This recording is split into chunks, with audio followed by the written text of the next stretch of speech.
Zacarias Sitchin. As Guerras de Deuses e Homens. Parte 9. Paz na Terra. Como terminaram definitivamente as guerras das pirâmides? Com uma conferência de paz, tal como aconteceu em outros grandes conflitos dos tempos históricos. O Congresso de Viena, por exemplo, realizado em 1814 e 1815, refez o mapa da Europa depois das guerras napoleônicas. A Conferência de Paz de Paris, através do Tratado de Versailles, pôs fim à Primeira Guerra Mundial.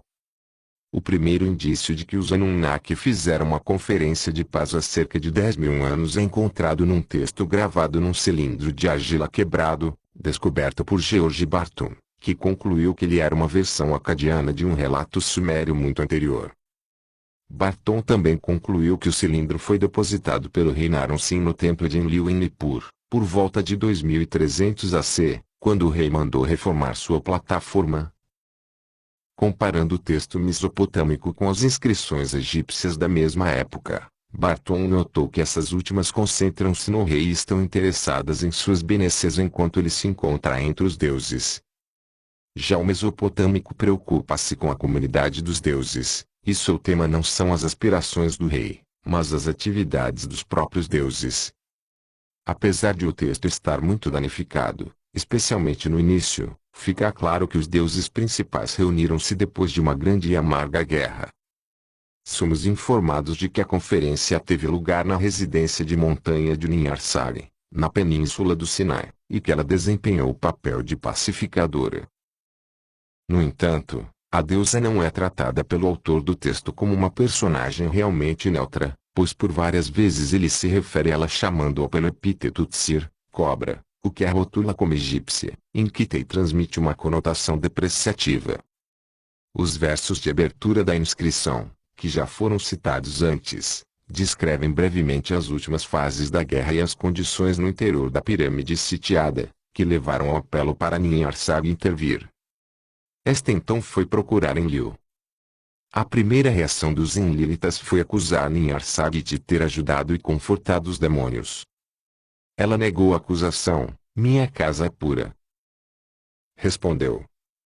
Porém, um deus cuja identidade não está clara desafiou-a com sarcasmo, e por acaso é pura a casa mais alta e brilhante de todas? A grande pirâmide. Isso não posso responder, disse Niarsag. Gibil está eliminando seu brilho depois que as primeiras acusações e explicações atenuaram um pouco o clima de agressividade. Houve uma cerimônia de perdão.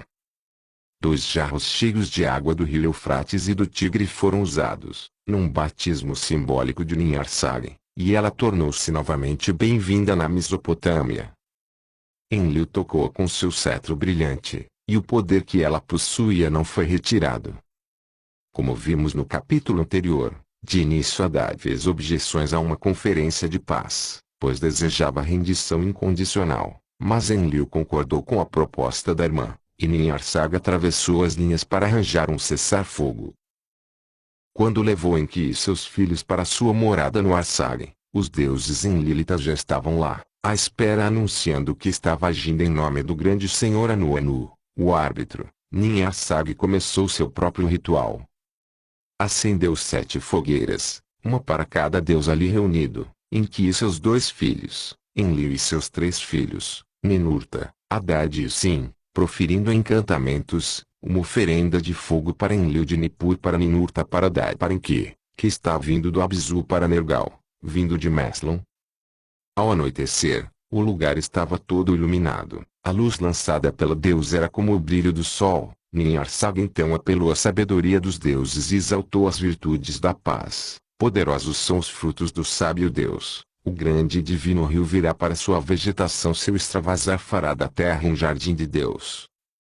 Todos os benefícios decorrentes da paz, a abundância de plantas e animais, de trigo e outros grãos, de vinhedos e frutos, as vantagens de se ter a humanidade que 3 vezes brota plantando, construindo e servindo os deuses, foram destacadas.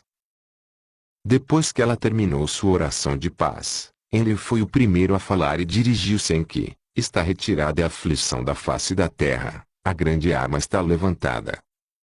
concordou também em deixar seu irmão voltar à Suméria. Uidin será um lugar para tua sagrada casa, e em torno dela haveria terras suficientes para gerarem frutos e grãos para o templo.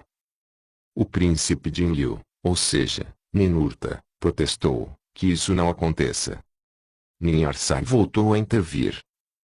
Lembrou ao filho como ele labutara dia e noite, com grande força, para permitir o cultivo e a criação de gado naquele local em que estavam, como ele assentar as fundações, juntar a terra e construir os diques. O flagelo da guerra destruíra tudo aquilo em sua totalidade. Em seguida, apelou a Ninurta, Senhor da vida, Deus dos frutos, que a boa cerveja derrame em dose dupla. Torne ela abundante. Isto é, que concordasse com os termos de paz. Comovido com as palavras de Ninarsag, Ninurta falou, ó mãe, ó, brilhante. Continue. A farinha não conterei no reino, os jardins serão restaurados. Eu também sinceramente rogo que seja posto um fim a este flagelo. Agora as negociações de paz podiam prosseguir. E voltamos ao texto Canto à Canção da Mãe dos Deuses, para sabermos sobre o encontro entre os dois irmãos em guerra. O primeiro a se dirigir aos Anunnaki reunidos foi Enki. Enki dirigiu a Enlil palavras de elogio. Ó tu que és o primeiro entre os irmãos, touro do céu, que tem nas mãos o destino da humanidade. E em minhas terras, espalhou-se a desolação, todas as casas estão cheias de dor causada pelos teus ataques. Assim, o primeiro item da agenda era a cessação das hostilidades, a paz na terra, e Enlil prontamente concordou, com a condição de que as disputas territoriais terminassem. As terras por direito pertencentes aos Enlilitas e ao povo da linhagem de Sem deveriam ser desocupadas pelos Enkitas. Enki aceitou devolver para sempre esses territórios. Entregarei a ti o cargo de governante da zona restrita dos deuses, colocarei em tuas mãos o lugar radiante. Mas, para entregar a península do Sinai e o espaço-porto, a zona restrita, e o local onde ficava o centro de controle da missão, a futura Jerusalém, o lugar radiante, em que impõe uma condição, sua soberania e de seus descendentes sobre o complexo de Gizé deveriam ser reconhecidas para sempre. Enlil aceitou, mas com outra condição: os filhos de Enki que haviam desencadeado a guerra e usado a grande pirâmide com propósitos de combate teriam de ser proibidos de governar a área de Gizé e todo o Baixo Egito. Depois de ponderar, Enki concordou e ali mesmo anunciou sua decisão. O senhor de Gizé e do Baixo Egito seria um de seus filhos mais jovens, que era casado com uma das filhas que ele tivera com sua meia-irmã. Para a formidável casa que se eleva como um monte, ele apontou o príncipe cuja brilhante esposa era fruto de sua coabitação com Tisir, Ninarsag. O forte príncipe que é como um ibex adulto, ele indicou e ordenou aguardar o lugar da vida. Em seguida, concedeu ao jovem deus o exaltado título de Ningishzida, senhor do artefato da vida. E quem era Ningishzida? As informações sobre ele são escassas e confusas. Ele é mencionado nos textos mesopotâmicos associado a Enki, Dumuz e Ninarsag. Na lista dos grandes deuses está incluído entre os deuses da África, logo depois de Nergal e Ereshkigal. Os sumérios o retratavam com o emblema das serpentes entrelaçadas de Enki com o sinal egípcio Anki, e o viam sob uma luz favorável. Ninurta era amigo de Ningishzida e o convidava para visitá-lo na Suméria. Alguns textos sugerem que ele era filho de Ereshkigal, neta de Enki. Nossa conclusão é que o jovem deus era de fato um filho de Enki e Ereshkigal, concebido durante a tumultuada viagem dos dois ao mundo inferior. Sendo assim, Ningishzida era aceitável pelos dois lados como o guardião dos segredos das pirâmides. Um hino que acreditam ter sido composto pela filha de Sagan de Akkad, um lugar duradouro, montanha iluminada, artisticamente fundada. Sua câmara escura, oculta, é um lugar que inspira medo, num campo de supervisão ela jaz. Impressionante, seus modos ninguém pode imaginar. Na terra do escudo seu pedestal é tecido tão apertadamente como uma rede fina. À noite você olha para os céus, suas antigas medições são incomparáveis. Seu interior conhece o lugar onde o Tu se eleva, a medida de sua largura é ampla. Seu príncipe é aquele cuja mão pura está estendida, cujos luxuriantes e brilhantes cabelos se derramam por suas costas. O Senhor Ninjizida. Os versos finais do hino por duas vezes reafirmam a localização dessa estrutura singular, a Terra do Escudo, termo que corresponde ao nome mesopotâmico para Egito, em acadiano, Terra Magã, isto é, Terra do Escudo. Um outro hino traduzido por Sjoberg, Tabuinha Uete 6.1, chama Ninjizida de o falcão entre os deuses, uma designação comumente usada pelos egípcios para seus deuses, mas que é usada apenas uma ou outra vez nos textos sumérios, em que foi aplicada a Ninurta, o conquistador das pirâmides. E como os egípcios chamavam esse filho de Enki, Ptah. Seu deus do cordão que mede a terra era Tote. E Tote, como vimos nas lendas dos mágicos, fora indicado para ser o guardião dos segredos das pirâmides de Gizé. E foi ele, segundo Maneto, que substituiu Horus no trono do Egito, o que aconteceu por volta de 8670 C, exatamente a época em que terminou a Segunda Guerra da Pirâmide. Tendo assim resolvido as disputas entre eles, os grandes Anunnaki voltaram sua atenção para as atividades da humanidade. À medida que se avança na leitura das palavras antigas, fica claro que essa conferência de paz não tratou apenas do fim das hostilidades e da determinação de fronteiras, mas também estabeleceu como as terras seriam povoadas pela espécie humana. Os textos contam que Enki colocou diante dos pés do adversário, Enlil, as cidades que lhe couberam, o qual, por sua vez, colocou diante dos pés de seu adversário a terra de Sumer. Podemos imaginar os dois irmãos, um diante do outro, resolvendo suas pendências. Enki, como sempre o mais preocupado com a humanidade e seu destino, ao ver solucionados os problemas dos Anunnaki, aproveitou a oportunidade para planejar o futuro dos homens. Depois do dilúvio, a agricultura e os animais domésticos já haviam sido dados, agora era tempo de planejar e olhar para frente. O antigo texto descreve a cena em que se seguiu, em que, desenhando no chão, diante dos pés de Enlil, projeta o estabelecimento de centros de povoamento humano em suas terras. Concordando com a ideia, Enlil também desenha no chão seu plano para a restauração das cidades pré-diluvianas do sul da Mesopotâmia, Suméria. Quanto a esse projeto, Enki impõe uma condição: ele e os filhos receberiam permissão de visitar a Mesopotâmia livremente e lhe seria devolvido o local onde antes ficava Eridu, sua primeira base terrestre. Concordando, Enlil disse: que tua morada se torne eterna em minhas terras, sempre que vieres à minha presença, uma mesa farta exalará aromas deliciosos para ti. Em seguida expressou a esperança de que, em troca de sua hospitalidade, em que ajudaria a levar prosperidade à Mesopotâmia, derrame a abundância na terra, aumente suas fortunas a cada ano. Assim, com todas essas questões resolvidas, Enki e seus filhos partiram para seus domínios africanos. Depois que Enki se foi, Enlil e os filhos começaram a pensar no futuro de seus territórios, tanto os antigos como os conquistados na guerra. A primeira crônica encontrada sobre esse assunto, aquela publicada por Georgia Barton, conta que, para reforçar a posição de Ninurta como segundo em comando e reafirmar sua superioridade sobre os irmãos, Enlil colocou como governante da antiga terra, a Mesopotâmia.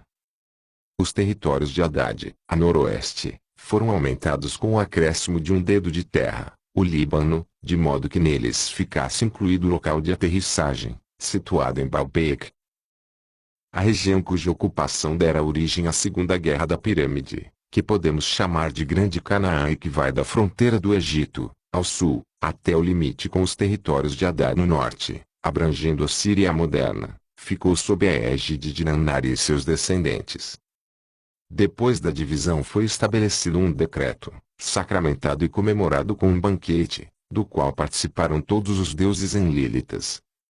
O texto canta a canção da Mãe dos Deuses, porém, nos dá uma versão muito mais dramática dessa divisão.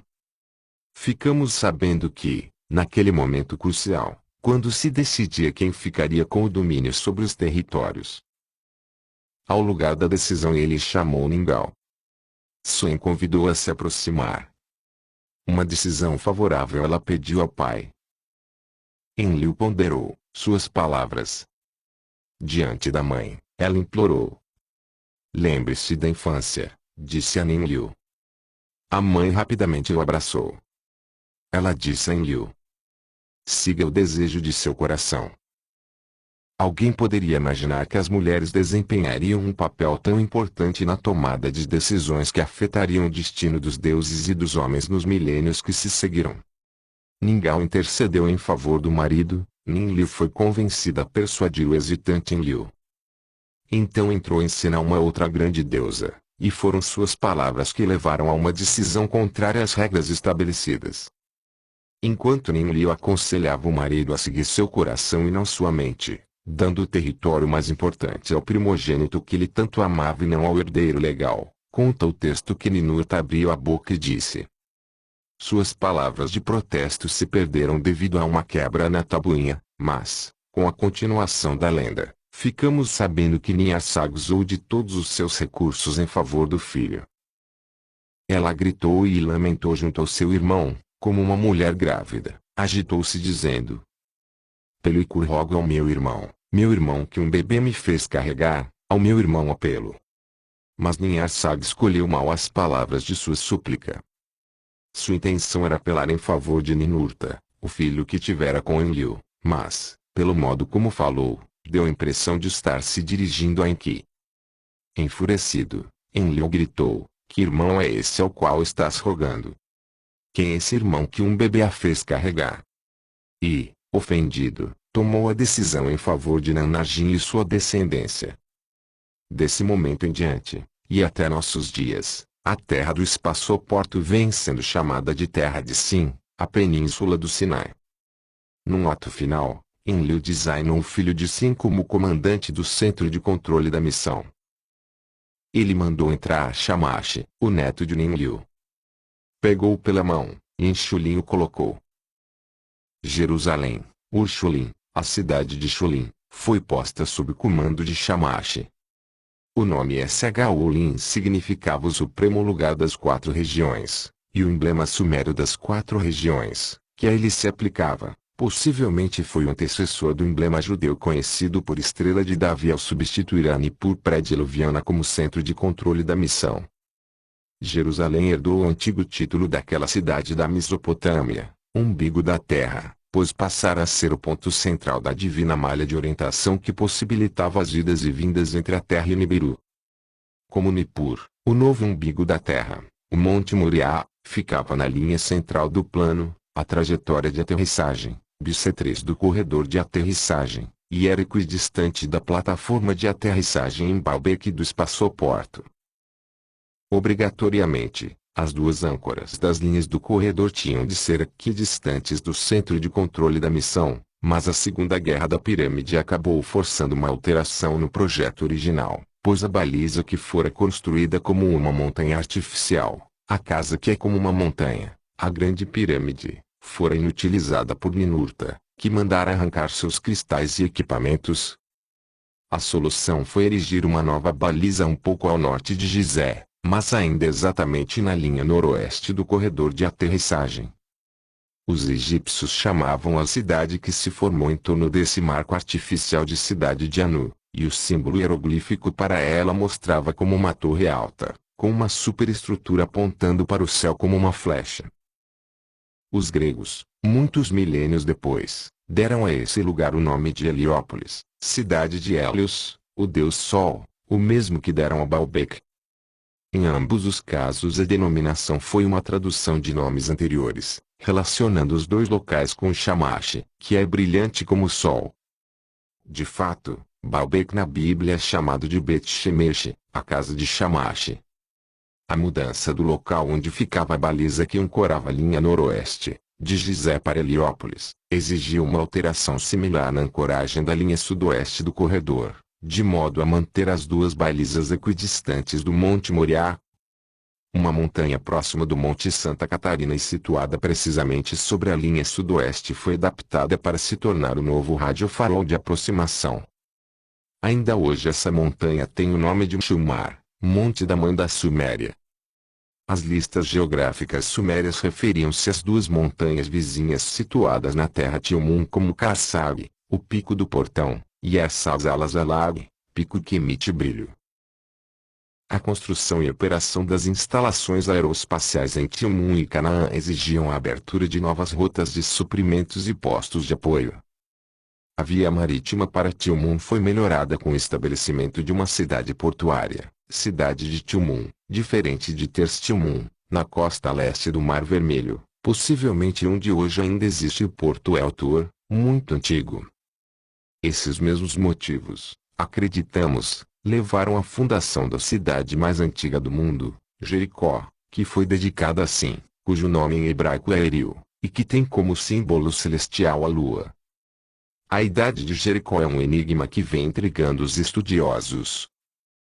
Eles dividem o avanço do homem, que se espalhou a partir de Oriente Médio, em período Mesolítico, que viu a introdução da agricultura e a domesticação de animais por volta de 11.000 a o Neolítico, que começa 3.600 anos depois, com o aparecimento das primeiras comunidades humanas e da cerâmica, e uma terceira fase, a da civilização urbana suméria, novamente 3.600 anos depois. O grande enigma é que, segundo os achados arqueológicos, Jericó já era um lugar urbano, habitado por volta de 8.500 AC, por um povo não conhecido pelos historiadores, quando o homem ainda nem aprendera a viver em povoados. A charada que Jericó representa não se dá apenas em relação à sua idade, mas também em relação ao que os arqueólogos descobriram por lá, casas construídas sobre alicerces de pedras, com porta e batentes de madeira, paredes cuidadosamente rebocadas e pintadas de vermelho, rosa e outras cores, às vezes ostentando até murais. Fogões e bacias embutidos nos pisos de gesso caiado, vários decorados com desenhos. Os mortos eram enterrados sob esses pisos, eram sepultados, e não apenas depositados, pois foram encontrados pelo menos 10 crânios preenchidos com gesso, de modo a se recriar as feições do falecido. Os traços que esses crânios revelam são, segundo todos os peritos, muito mais avançados e delicados que os dos habitantes da área do Mediterrâneo na época. A cidade era cercada por uma forte muralha, milênios antes de Josué, e por um fosso com quase 10 metros de largura e 2 metros de profundidade, cavado na rocha sem o auxílio de pás e picaretas. E é o mesmo autor que afirma, um desenvolvimento explosivo, um espetacular desenvolvimento cujas causas ainda nos são desconhecidas. O enigma de Jericó torna-se ainda maior devido à existência de silos de grãos na cidade, dos quais um foi encontrado ainda parcialmente em pé. É muito intrigante descobrir, perto do Mar Morto, numa depressão que fica a 250 metros abaixo do nível do mar, numa região muito quente, imprópria ao cultivo de grãos, prova da presença de grandes suprimentos de trigo e cevada e da armazenagem contínua desses cereais. Quem teria construído essa cidade em épocas tão remotas? Quem habitava nela? Para quem ela servia como uma cidade-armazém fortificada? Em nossa opinião, as respostas para essas perguntas estão na cronologia dos deuses e não na dos homens, e afirmamos isso com base no incrível fato de que o primeiro período de civilização urbana em Jericó, de aproximadamente 8.500 AC, combina exatamente com a época, segundo Maneto, do reinado de Tote no Egito, de cerca de 8.670 AC até 7.100 AC. Como sabemos pelos textos mesopotâmicos, Tote assumiu o governo logo depois da Conferência de Paz. Os textos egípcios afirmam que sua ascensão ao trono foi sacramentada na presença dos determinadores de Anu, após a noite da batalha, depois de ele ter ajudado a derrotar o vento de tempestade, Haddad, e o turbilhão, Ninurta, e em seguida ter contribuído para fazer os dois combatentes entrarem em paz. O período que os egípcios associavam ao reino de Tote foi uma época de paz entre os deuses, quando os Anunnaki dedicaram-se principalmente a fundar povoados relacionados com a construção e a proteção das novas instalações espaciais. A via marítima para o Egito e Tilmun, pelo Mar Vermelho, tinha de ser aumentada por uma rota terrestre que ligaria a Mesopotâmia com o centro de controle da missão e o espaçoporto, Essa rota existe desde épocas imemoriais, e ia do rio Eufrates até o posto de Harã na região do rio Balik. De lá o viajante podia continuar para o sul descendo a costa do Mediterrâneo, um caminho que mais tarde os romanos denominaram de Via Maris, a Estrada do Mar, ou então tomar a rota que acompanhava a margem oriental do rio Jordão, que ficou famosa na história como a Estrada do Rei. A Estrada do Mar era o caminho mais rápido para o Egito, mas a rota interior podia levar o viajante para o Golfo de Eilat, o Mar Vermelho, Arábia e África, e para a Península do Sinai, motivo pelo qual sempre foi o caminho usado para o transporte do ouro africano para a Ásia. Por essa rota também se atingia a margem ocidental do Jordão, o que era feito atravessando-se o rio em pontos predeterminados, adequados para isso.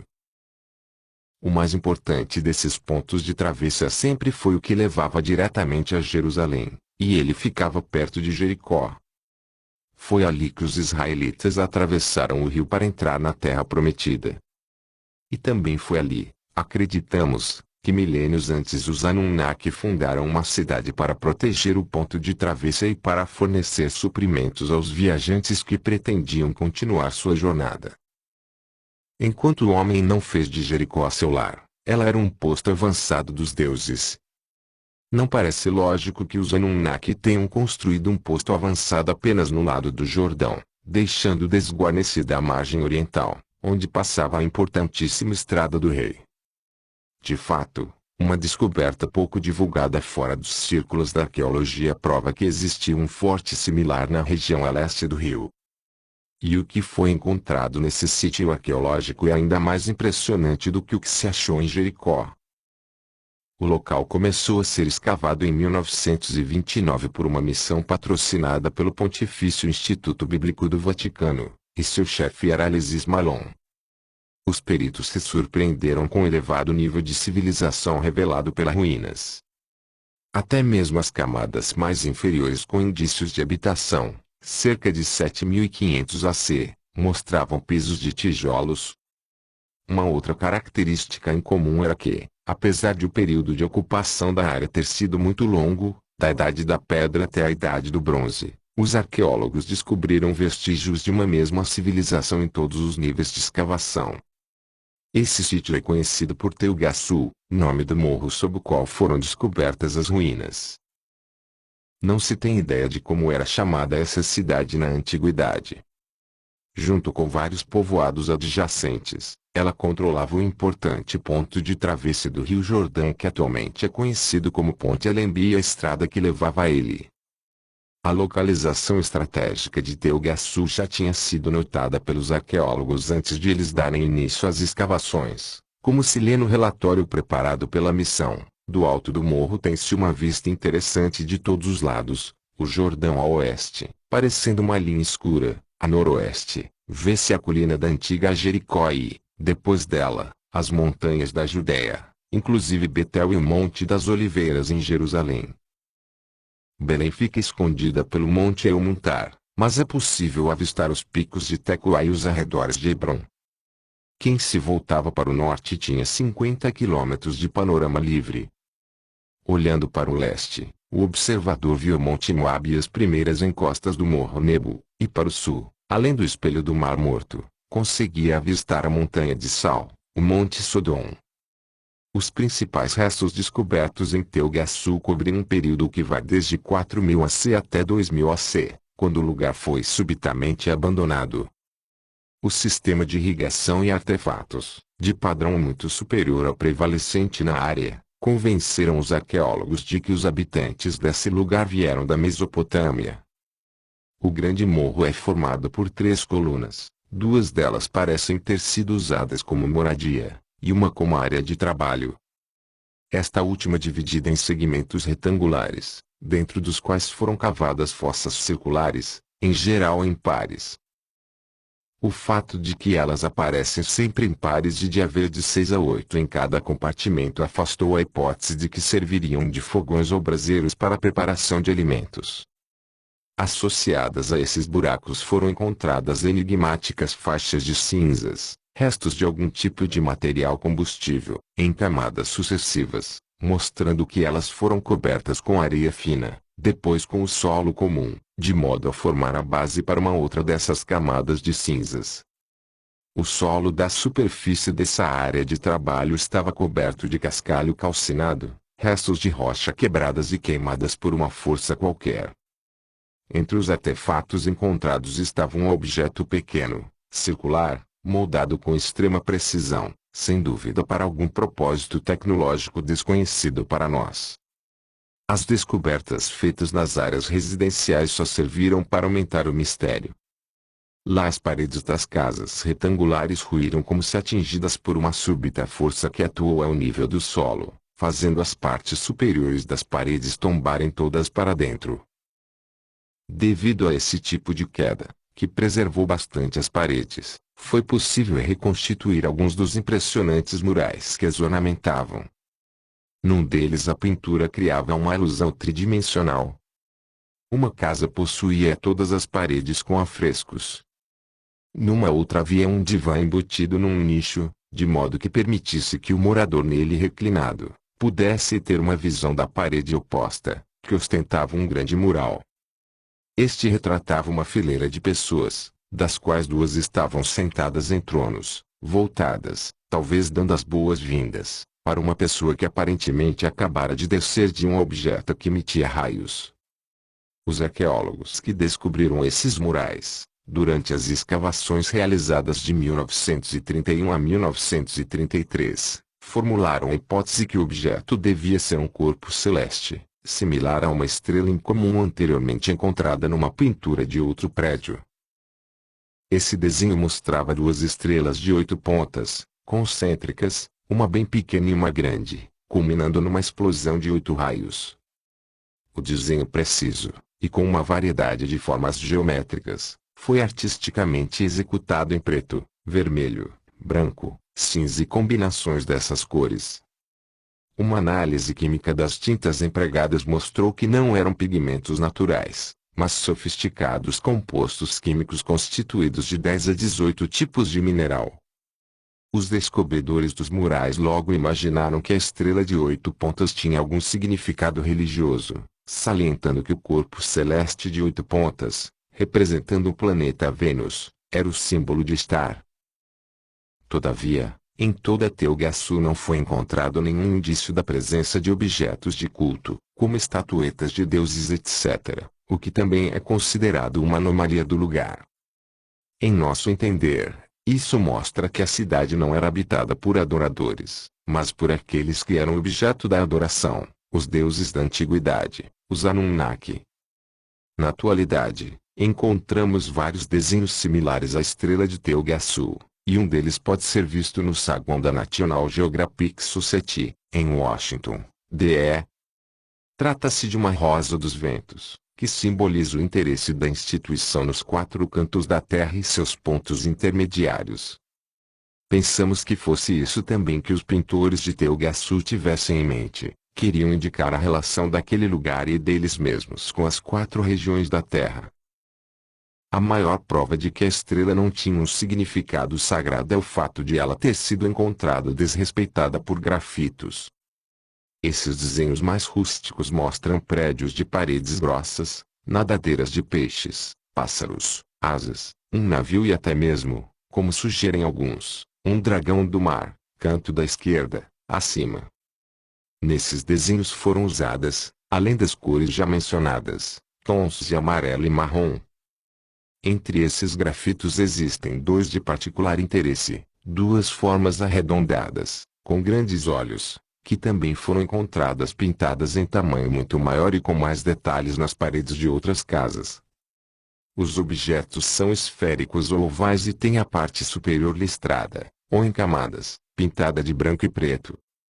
O centro é dominado por 2 grandes olhos, formados por discos pretos perfeitos dentro de círculos brancos. A parte inferior mostra 2, ou 4, suportes estendidos pintados de vermelho. Entre essas pernas mecânicas e saindo do corpo do objeto vê-se um dispositivo que lembra um bulbo. O que eram esses objetos? Seriam os turbilhões ou rodamoinhos dos quais tanto se fala nos antigos textos do Oriente Médio, inclusive no Antigo Testamento, e que tudo indica serem os discos voadores ou outro tipo de aeronave dos Anunnaki. O fato é que tudo que foi descoberto em Telgaçu, os murais, covas circulares, as pedrinhas calcinadas, as camadas de cinzas, mais a própria localização do sítio arqueológico, nos conta que ali era uma fortaleza e um depósito de suprimentos para as naves patrulhas dos Anunnaki. O ponto de travessia Telgaçu-Jericó desempenhou um papel importante, até milagroso, em vários eventos bíblicos, fato que pode ter despertado o interesse do Vaticano em escavações nessa área. Foi ali que o profeta Elias atravessou o Jordão, com a intenção de ter um encontro na margem oriental, em Telgaçu, o que culminou com ele sendo levado num carro de fogo em um turbilhão. Foi também nessa região que, no final do Êxodo, Moisés, ao qual o Senhor negara o direito de entrar em Canaã propriamente dita, subiu então das estepes de Moabe, área do Telgaçu, para o Monte Nebo, ao seu pico mais alto, o Fasga, que fica diante de Jericó. E Yahvé mostrou-lhe toda a terra, de Galaad até Dan, todo o Neftali, a terra de Efraim e Manassés, toda a terra de Judá até o Mediterrâneo, e o Neguev e o vale de Jericó, a cidade das tamareiras. Esse foi o mesmo panorama avistado pelos arqueólogos antes de iniciarem seu trabalho em Telgaçu.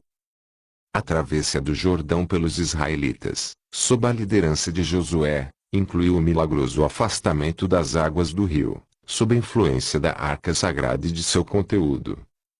Depois de feita a passagem, encontrando-se Josué perto de Jericó, levantou os olhos e viu um homem que se achava diante dele, com uma espada desembainhada na mão.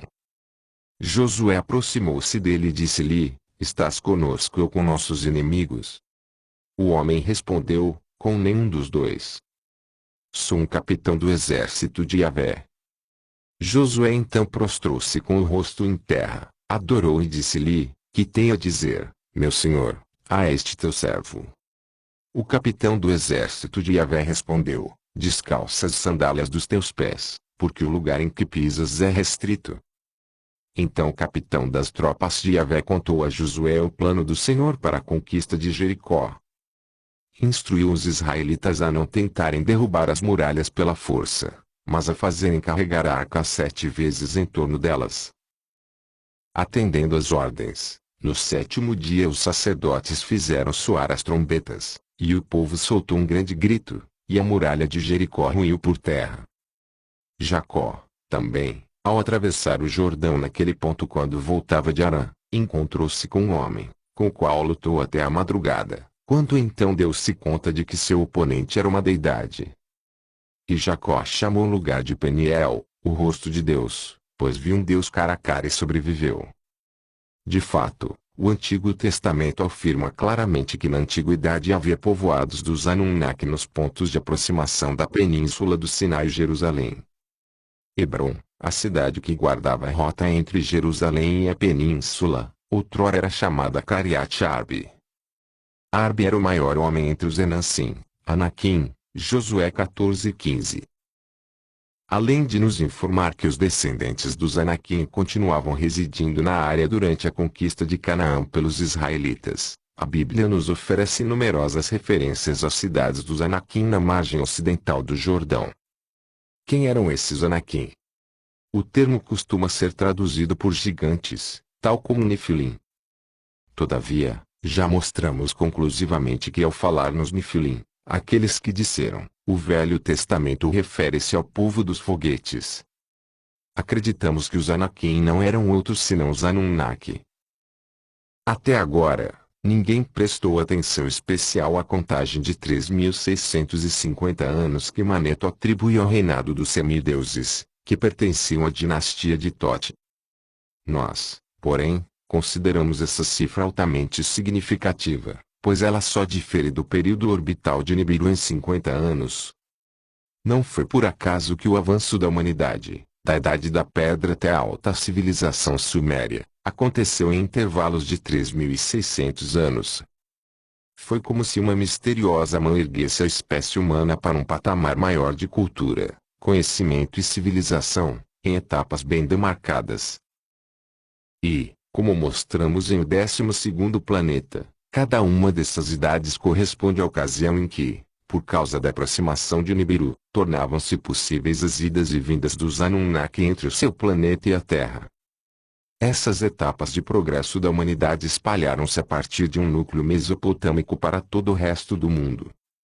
Assim, a idade dos semideuses dos egípcios, um período em que reinaram os filhos nascidos da coabitação entre homens e deuses, que segundo Maneto durou de 7100 C até 3450 C, sem dúvida nenhuma coincide com o período neolítico no Egito.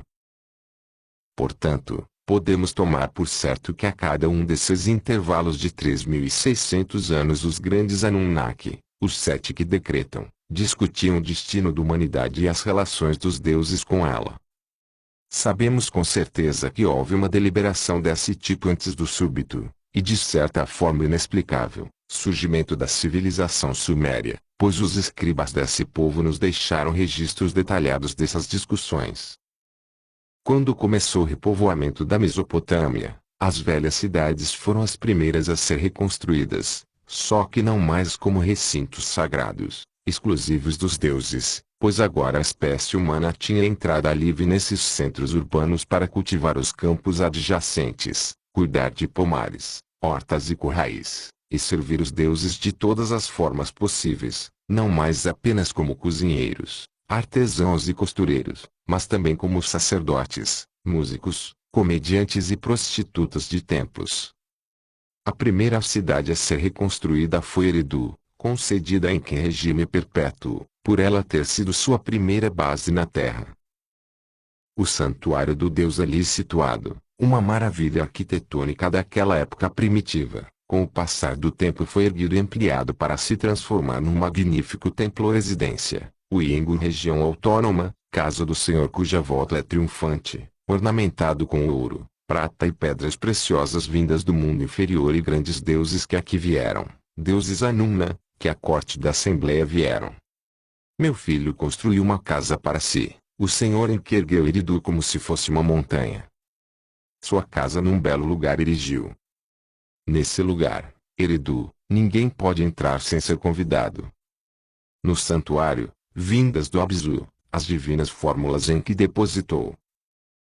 Essas últimas frases explicam qual era o principal item da agenda, a reclamação de Enlil contra o irmão, que estaria dificultando o acesso dos outros deuses às fórmulas divinas, conjunto de informações sobre mais de 100 características da civilização, dessa forma restringindo o progresso somente a Eridu e seus habitantes. Está arqueologicamente confirmado que Eridu foi a cidade pós-diluviana mais antiga, a fonte de toda a civilização suméria. O Conselho dos Deuses decidiu então que Enki teria de compartilhar as informações com seus pares para eles também poderem reconstruir ou fundar seus próprios centros urbanos, isto é, foi decretado que a civilização seria concedida a toda a Suméria. Quando a parte oficial da reunião terminou, os visitantes foram conhecer o presente que lhes fora dado pelos deuses que habitavam a terra. A meio caminho entre Nippur e Eridu, eles tinham construído um recinto sagrado dedicado a Anu, uma residência apropriadamente chamada Ayana, casa de Anu. Antes de voltar para seu planeta, Anu e Antu passaram uma noite em seu templo terrestre. Foi um evento marcado por pompa e circunstância. Quando o casal divino chegou à nova cidade, que mais tarde seria conhecida como Uruk, a Erech da Bíblia, os deuses formaram uma procissão para acompanhá-lo até o pátio do templo. Enquanto era preparada uma suntuosa ceia, Anu, sentado num trono, conversava com os outros deuses. Antu, acompanhada pelas deusas, foi trocar de roupa na ala do templo chamada de Casa da Cama de Ouro. Os sacerdotes e atendentes do templo serviram vinho e bom azeite e mataram em sacrifício um touro e um carneiro para Anu, Antu e todos os deuses. No entanto, o banquete só seria servido quando o céu estivesse suficientemente escuro para se avistar os planetas, Júpiter, Vênus, Mercúrio, Saturno, Marte e a Lua, assim que eles aparecessem. Quando isso aconteceu, e depois de uma cerimônia de lavagem de mãos, foi servida a primeira parte da ceia, carne de touro, carne de carneiro, aves, cerveja e vinho da melhor qualidade. Houve então uma pausa para o ponto alto da noite, enquanto um grupo de sacerdotes cantavam o hino Kababanu e Telu Chamame, o planeta de Anu sobe no firmamento. Um sacerdote mais graduado subiu ao andar mais alto da torre do templo para olhar o céu em espera do aparecimento do planeta de Anu, Nibiru. No momento calculado e no local predeterminado, o planeta foi avistado. Nesse instante o coro cantou as músicas, ao que fica brilhante. O planeta celestial do Senhor Anu e a imagem do Criador ergueu-se no firmamento. A um sinal alguém acendeu uma fogueira e, à medida que a notícia do avistamento do planeta era transmitida de um posto de observação para outro, novas fogueiras iam sendo acendidas. Em pouco tempo toda a região estava iluminada. Pela manhã houve preces de ação de graças na capela do templo e, em seguida, uma sequência repleta de cerimônia e simbolismo. Os visitantes prepararam-se para partir. Os sacerdotes cantaram: Anu está indo embora, Anu, grande rei do céu e da terra, pedimos vossa bênção. Dada a bênção, a procissão desceu pela Rua dos Deuses até o lugar da barca de Anu, onde, numa capela chamada Construa a Vida na Terra, houve uma nova sessão de grande Anu, que o céu e a terra vos abençoem. Que os deuses Enlil e Ainimá vos abençoem. Que os deuses Sin e Shamash vos abençoem. Que os deuses Nergal e Ninurta vos abençoem.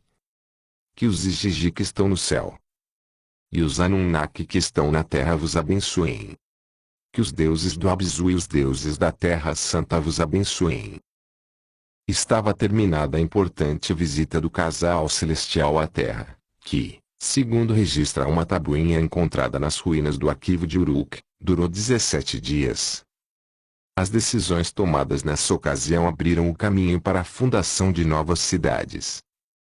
Kishi, a primeira e mais importante delas, foi colocada sob o controle de Ninurta, o principal filho de Enlil, e veio a se tornar a capital administrativa da Suméria. Ur, que posteriormente seria o coração econômico da região, foi fundada para Nanar, sim, o primogênito de Enlil. Houve outras decisões relativas a uma nova etapa do avanço da espécie humana e sua associação com os Anunnaki. Lemos nos textos sumérios que contam sobre a assembleia que desencadeou a grande civilização da Suméria que os grandes Anunnaki que decretam o destino decidiram que os deuses eram altíssimos demais para a humanidade. O adjetivo empregado, Elu, em acadiano, significa exatamente isso, altíssimo, e dele derivou o babilônico, hebraico e ugarítico, termo ao qual os gregos deram a conotação Deus. Como resultado dessa decisão, os Anunnaki concederam à humanidade a realeza, o sistema monárquico, para funcionar como intermediário entre eles e os habitantes humanos das cidades. Um texto acadiano, a fábula da tamargueira e da tamareira, descreve da seguinte forma o que aconteceu nos dias de antanho. Os deuses da terra, Anu, Enlil e Enki, juntaram-se em assembleia. Enlil e os deuses deliberaram. Entre eles estava sentado Shamash, entre eles estava sentado Animá. Conta a lenda que naquele tempo ainda não existia realeza na terra, o governo era feito pelos deuses. O grande conselho resolveu modificar essa situação. Todas as fontes sumérias concordam que a primeira cidade real foi Kishi. Os homens que Enlil designou para serem reis eram chamados Lugal, homem poderoso, potentado. Encontramos esse mesmo registro no Antigo Testamento, Gênesis, capítulo 10, que conta sobre o estabelecimento dos reinos dos homens. Kish gerou Nimrod, que foi o primeiro potentado sobre a terra. Os sustentáculos de seu reino foram Babel, Araque, Uruk e Acade, todas no país de Senaar, Suméria. Apesar de o texto bíblico afirmar que as três primeiras capitais foram Kish, Babilônia e Uruk, as listas de reis sumérias contam que a realeza começou em Kish, passando em seguida para Uruk e depois para Ur, sem fazer nenhuma menção à Babilônia. Essa aparente discrepância pode ser facilmente explicada. Em nossa opinião, ela está relacionada com o incidente da Torre de Babel, Babilônia, que a Bíblia registra com bastantes pormenores. Tudo indica que esse evento começou com a insistência de Marduk de que ele, E Naunanar deveria ser contemplado com a próxima capital a ser erigida na planície da Suméria, o país de Senaar da Bíblia, quando estavam sendo construídos os novos centros urbanos. Quando homens emigravam para o Oriente, encontraram um vale no país de Senaar e aí se estabeleceram. Disseram uns aos outros: Vinde, façamos tijolos e os cozamos ao fogo. O tijolo lhes serviu de pedra, e o betume de argamassa. Foi então que o instigador desse povo, cujo nome não aparece na história bíblica, lançou a parte de seu plano que deu origem ao incidente. Vinde, construamos uma cidade e uma torre cujo ápice penetre nos céus. O relato bíblico prossegue, dizendo que Iavé desceu para ver a cidade e a torre que os homens construíram e então falou, dirigindo-se a colegas não identificados: isso é o começo de suas iniciativas. Daqui em diante, nenhum desígnio será impossível para eles. Depois acrescentou: Vinde, desçamos, confundamos sua linguagem para que não mais se entendam uns aos outros. Concluindo o registro do incidente, conta a Bíblia que o Senhor os dispersou sobre toda a face da terra, e eles pararam de construir a cidade. Um dos princípios básicos da memória histórica dos sumérios é que no início existiu mesmo uma época em que a humanidade falava em uníssono. Os textos também afirmam que a confusão de línguas que acompanhou a dispersão da espécie humana foi um ato propositado dos deuses. Tal como o Antigo Testamento, as histórias escritas por Berosso ligam a diversificação das linguagens e a dispersão da humanidade ao incidente da Torre de Babel. Quando todos os homens falavam a mesma língua, alguns deles começaram a construir uma torre grande e alta com o intuito de subirem aos céus. O Senhor, porém, enviando um turbilhão, confundiu seus desígnios e deu a cada tribo uma linguagem só sua. A uniformidade entre as duas lendas sugere a existência de uma fonte comum, muito mais antiga, de onde tanto os compiladores do Antigo Testamento como Berosso extraíram suas informações. Embora imagine-se que ainda não foi descoberto o texto original, a verdade é que George Smith, já em sua primeira publicação, com data de 1876, contou ter encontrado nas ruínas da biblioteca de Assurbanipal, em Nínive, um relato mutilado da história da torre.